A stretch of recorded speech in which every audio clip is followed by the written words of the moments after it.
The Galactic Council chamber buzzed with anticipation as representatives from 47 species gathered for the most anticipated military demonstration in centuries.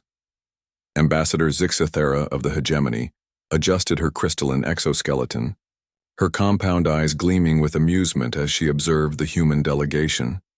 3 humans sat quietly in the corner, unremarkable beings from an unremarkable world that had only recently discovered faster-than-light travel.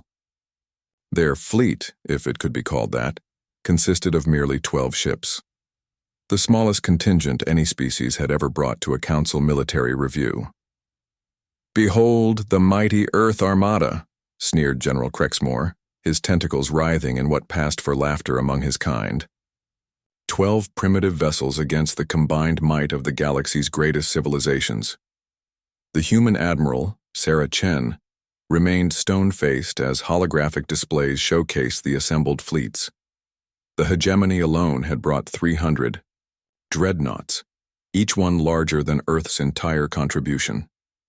The Zephyrian Collective's bioships numbered in the thousands, their living hulls pulsing with organic weapons systems. Even the peaceful Etherian Republic had contributed 50 vessels equipped with reality-warping technology.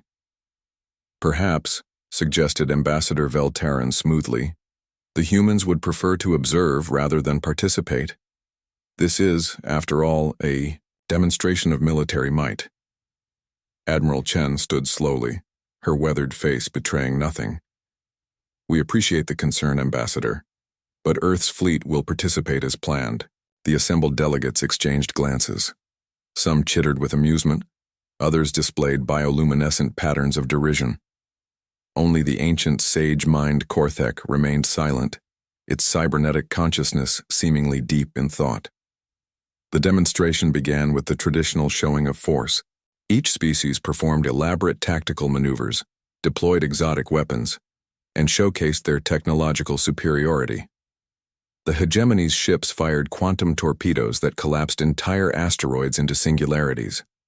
The Zephyrians' biovessels consumed and converted matter into pure energy. The Etherians bent space itself into impossible geometries. When Earth's turn arrived, the 12 human ships moved into formation with mechanical precision.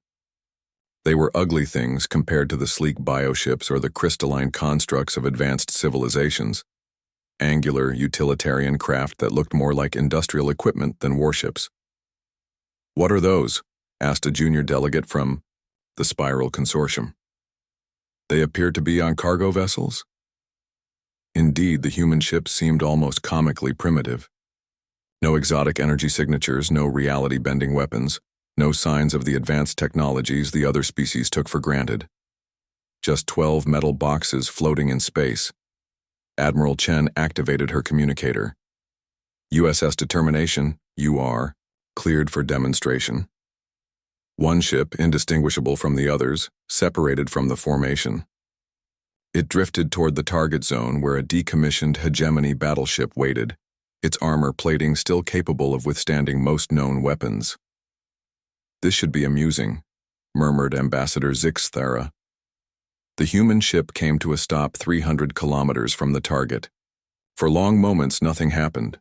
The assembled delegates began to whisper among themselves. Had the primitive human technology malfunctioned? Then space itself seemed to hold its breath. The human ship didn't fire a weapon in any conventional sense. There was no energy beam, no projectile, no visible discharge of any kind. Instead, something far more subtle occurred. The manipulation of fundamental forces that most species had never even considered weaponizing. The Hegemony battleship simply ceased. Not destroyed, not vaporized, not torn apart by conventional weapons. It ceased to exist on a quantum level, as if reality itself had decided it had never been there at all. Where a massive warship had floated moments before, there was now only empty space. Not even debris remained. The silence in the council chamber was absolute. Sagemind Korthik was the first to speak, its ancient voice carrying a note of something that might have been respect. "Quantum existence negation.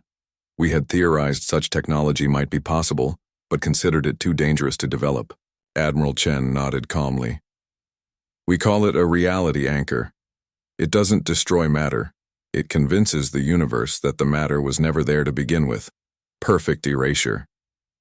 Impossible, breathed General Crexmore. The power requirements, alone, are manageable, Chen interrupted, when you don't waste energy on making your ships look impressive. The truth began to dawn on the assembled delegates. While they had focused on building larger fleets, more elegant designs, and more exotic weapons, humanity had taken a different approach. They had built ships that looked like cargo haulers, because functionally that's what they were, delivery systems for the most terrifying weapon ever conceived. How many of your ships carry these reality anchors? Asked Ambassador Veltarin, his usual composure cracking. All of them, Chen replied matter-of-factly. 12 ships, 12 reality anchors, each capable of erasing a planet from existence. Not destroying it, erasing it so completely that the universe forgets it ever existed. The mathematical implications hit them all at once. 12 ships that could each eliminate not just fleets but entire worlds, entire civilizations, entire star systems. The humans hadn't brought the smallest fleet to the demonstration. They had brought the most powerful one. Sage Mind Cortex cybernetic consciousness processed the revelation. Your species developed this technology purely for warfare? Admiral Chen shook her head. Actually, no. We developed it to deal with black holes that threatened our colonies.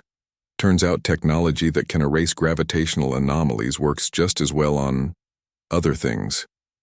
The chamber remained silent for several minutes as the implications sank in.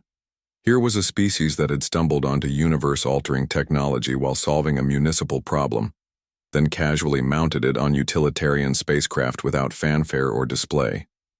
Finally, Ambassador Zixthera found her voice. What does Earth want?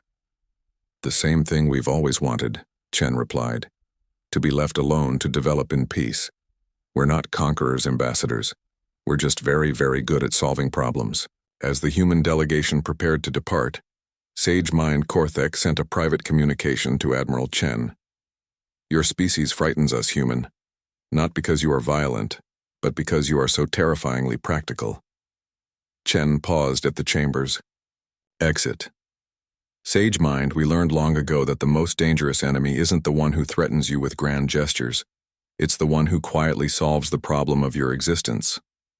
The 12 unremarkable human ships departed as quietly as they had arrived, leaving behind a galaxy that would never again mistake modesty for weakness. In the Council records, the demonstration would be remembered as the day humanity didn't just join the galactic community. They redefined it. And in the depths of space, reality itself seemed to whisper a warning to those who would threaten Earth. Some species don't need to raise their voices to be heard across the stars.